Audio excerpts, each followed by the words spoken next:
In this segment we will talk about internal rate of return relative to making an investment.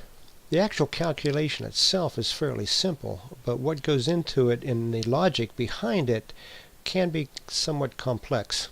Typically your investment is made, in this case in B23 on our spreadsheet we've invested $100,000.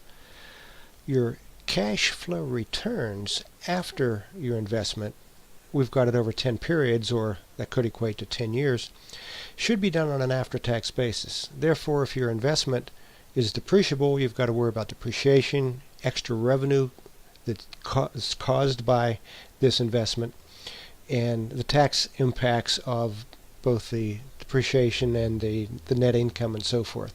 So that the numbers that we show here in periods 1 through 10 should be on an after-tax basis. A quick and dirty way to evaluate this is to take the investment against the cash returned and see what the payback is. Typically you might be measuring your payback, which is sort of a crude, well, not sort of, it's really a crude way of looking at it, but your payback period should be measured in as few years as you could, especially if you're comparing it against other investments.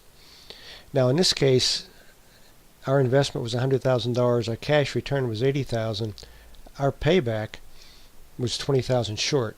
In other words, why invest this at all?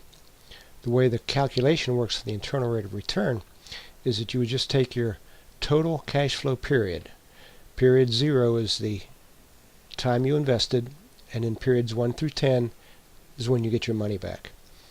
The other thing you have to do is you have to take a guess on this, and the point one is our guess. So we've got our cash flows and our values, and we've got the guess here is just for the calculation to start working because it's an iterative calculation. So I usually put in 10% or 0.1. Now we can see that if we change our model and when we want to reflect better data, we can stick in what our expected data is and see what the rate of return is. One of the ways that you can evaluate this is the opportunity cost of funds. If this investment's only going to give me 1.48% after tax, what else could I do with the money? Well, I couldn't put it in a money market. Maybe I could stick it in another investment. I could stick it in a bond and maybe get up to 4% pre-tax. Depending on your tax bracket, that may give you some funds, but it's not a whole lot. The other thing you could do is look at the cost of borrowed funds. If I don't have cash laying around and I do have to borrow money to make this investment, if my borrowed money is, if I can borrow money for less than 1.48% after tax, or let's just say 4% pre-tax, if I'm in, let's say I'm in a 25%, say I'm in a 30% bracket, go plus this divided by 0.3, and I'm at a 4.9%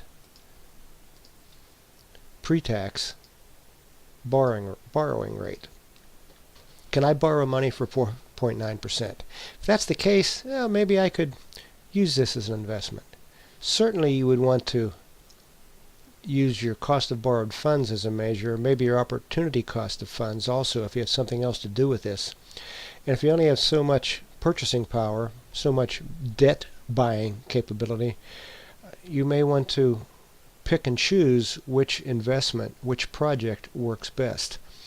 And that brings into play other things which are non-financial factors, which does this project help you in other ways. At this point, I think you get the gist of it. We'll conclude this segment on internal rate of return.